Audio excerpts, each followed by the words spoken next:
Hello, everyone. Cheers. Oh, this isn't beer. This is water. Isle of Man, the finest water. Poor man champagne, should we say. But yeah, anyway, welcome to my channel, Manxman. If you haven't subscribed, please do. Please like, comment, ring the bell, do all sorts of things to make YouTube's algorithm see my videos and give me a few more pounds. I need a new jacket. This is getting a bit thin now, a bit worn out. If I don't get YouTube to pay me, I'm going to have to order one from China. That would be all, wouldn't it? Anyway, yeah, 90 days till TT23. I think it's 90, round about that anyway. Don't hold me to it exact. And looking forward to it. I know with the state of the racing problem in Ireland due to insurance being too expensive, and it was a huge jump in insurance this year. I'm sure that somebody could have stepped in and helped because there's a lot of races being cancelled. But the Northwest, of course, is just 1 week, couple of weeks before the TT. And it's always refreshing to see people have a good run at the Northwest, then come to the island for the TT, along with the spectators, of course. But hopefully, it's not going to harm the TT. Hopefully, it'll bring the numbers up a bit. People who would normally go to the Northwest might now come here as well. Hope they can find accommodation. And thinking about that, if you haven't already booked, book early because I know people who are coming this year have already booked last year and the year before because you just have to book in advance to secure some accommodation. But whatever happens, I'm sure there'll be enough accommodation, enough tents, enough homestays probably to help everyone out.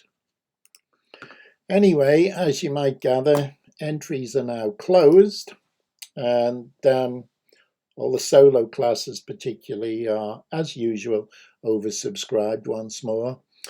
But it's a star-studded list of riders who will take on the TT Mountain course. Yeah, in just 90 days' time.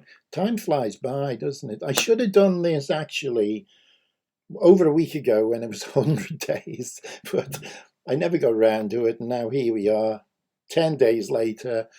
And anyway, we'll catch up, don't worry. So in the solo classes, there's going to be 9 former race winners with a total of 83 victories starring. And then there are going to be a further 6 that have also graced the TT rostrum, sharing a staggering 207 podium appearances between them. And as expected, all of the fastest riders from 2022 return. And in total, 14 riders entered for the 2023 have previously lapped in excess of the magic 130 mile an hour barrier. Good. So it's going to be as popular as ever, I hope. And I hope it's going to be as popular as ever with the fans, with the spectators.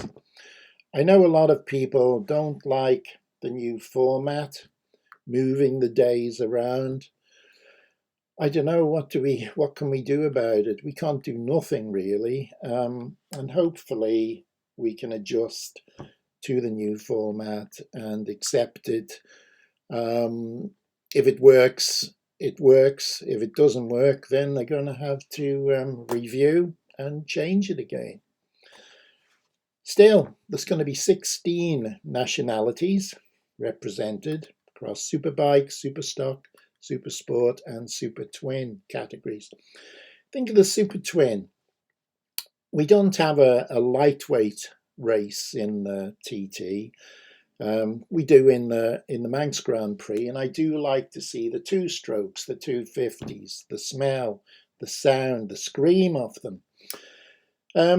The TT is taking lightweights as Super Twins now, or let's say the Super Twins is going to be the lightweight class, even though they are going up to, I think, a maximum capacity of 700 cc's.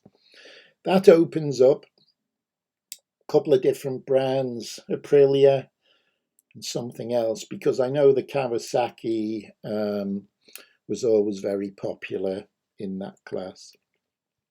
I would like to see the lightweights come back though. And so yeah, with those countries I mentioned, we're going to see, well, the usuals: England, the Isle of Man, Northern Ireland. I bet they'd be glad to come here with the Northwest missing. The Republic of Ireland, the USA, Australia, Japan, South Africa, and other countries from Europe: Austria, Germany, Spain, France, Italy, Czech Republic, Slovakia, and Finland. So I always like to see the flags arranged over the TT grandstand, and also the Boy Scouts, the Girl Guides, coming out onto the start line bearing the flags from the different countries. It's part of the tradition of the TT, and I hope that continues. Sidecars are going to feature 6 former TT winners, but also the sidecars now, and even last year, they allowed the capacity to be increased to 900 cc's. So what's that going to do? Is that going to make for more lap records being broken? Let's see. Anything is possible, of course. And the Crow Boys from Derby, they are really, well, last year they were flying, and I'm sure they're going to fly again this year. I mean, they're very professional in the early stages of the TT, so good luck to them. There are some new technical tweaks as well for 2023, in as much as slick tyres. So slick tyres are going to be allowed throughout all classes. It used to be that road legal treaded tyres would be used in Super Sport and the Super Stock classes for many years, and the Super Twin class has mandated their use since it was introduced in 2012. Yeah, 11 years ago now. But that's going to be interesting. So you'll see the Super Stock class with slicks, going to make them again. I mean, they're pretty quick as they are, but using slicks is going to make them even quicker, I would think. So treaded tyres might become a distant memory now that slicks are permitted in all solo classes. And I think really treaded tyres, the TT has always been a sort of advertising ground for things like the bikes, like tyres, but obviously for the man looking for a set of road tyres for his super stock bike that he goes to work on or goes out on the weekends, he might like to use a similar tyre that his hero won the super stock race on. There's also going to be a tightening of emissions. There are some other changes as well in the technical stuff. You can find all the details of that in the website, Isle of Man TT Races, or one word, .com. Actually, IOMTTraces.com it is. Sorry about that. So finally, let's just look at the 2023 schedule. Kicking off on the 29th of May, which is a bank holiday. That's a Monday, of course.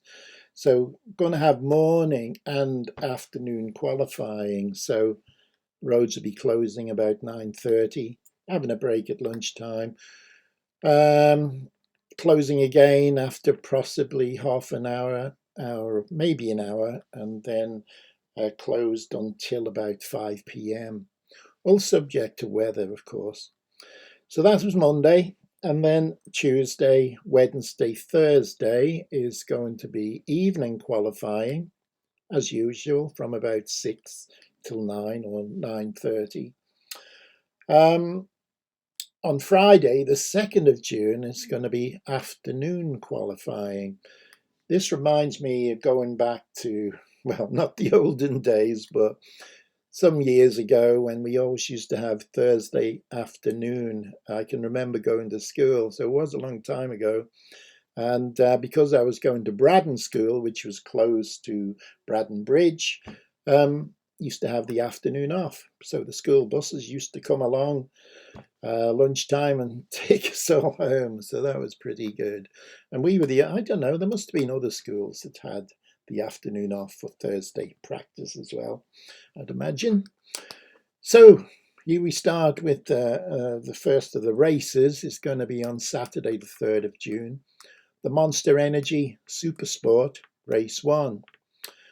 Remember, no more road tyres. They can use slick tyres. So again, weather conditions, as usual, have to be perfect all the way around the circuit. So that's race 1 for the Super Sports. And then, hopefully, the three-wheeling media sidecar race 1.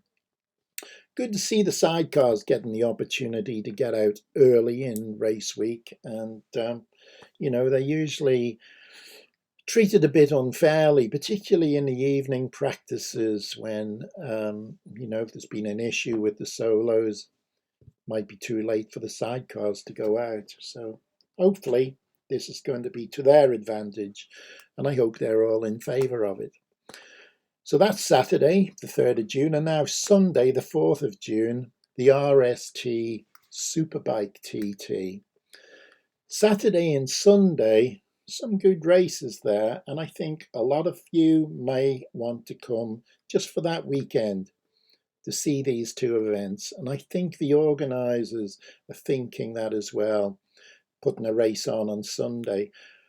What about Mad Sunday? People will say, well, I think that the police and the organisers have all concluded that if there's something going on away from, or to keep people busy, it'll reduce accidents on the course, which inevitably happen on Mad Sunday.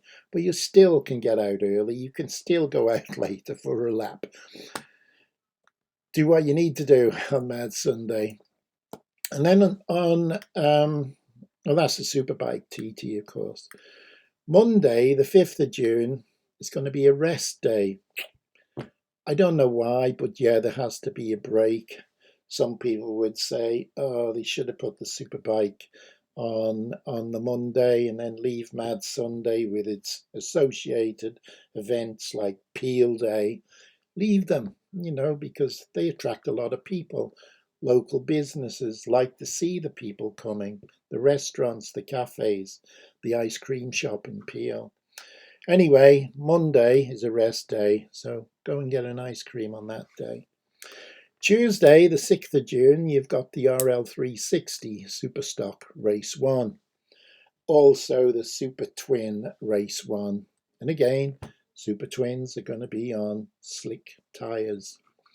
Wednesday, the 7th of June, the Monster Energy Supersport Race 2 and the three-wheeling Media Sidecar Race 2. I like the sidecars. That should be a good day. Thursday, the 8th of June, another rest day. Why not? You might have some problems to sort out if you're a competitor, so it gives you some time to rectify any problems. Friday, the 9th of June, Superstock Race 2, and that's an Isle of Man bank holiday, of course, because it was always considered the Friday of race week was senior race day. Not this time, but they got the Superstock Race 2 and the Super Twin Race 2. However, Saturday the 10th of June, final race of the week, the Milwaukee Senior TT. My own thoughts are Saturday, the end of race week, was always post-TT racing on the Southern 100 circuit at Boulogne. Great event, and it gave lots of competitors a chance to make a few pounds before the week is over. But organisers have sorted all this out, and if it works, it works. If it doesn't work, we might have to turn the clock back to the way things used to be. That's all I want to say really at this time. I hope you're still hanging in there, and if you are hanging in, I really do appreciate it. But do press those bells and buttons and make YouTube buy me a new coat. Okay, guys, gals, crazy people, ladies and gentlemen, and a few of the other people that don't know what they are, take care of yourselves. I'll see you again soon. Bye for now.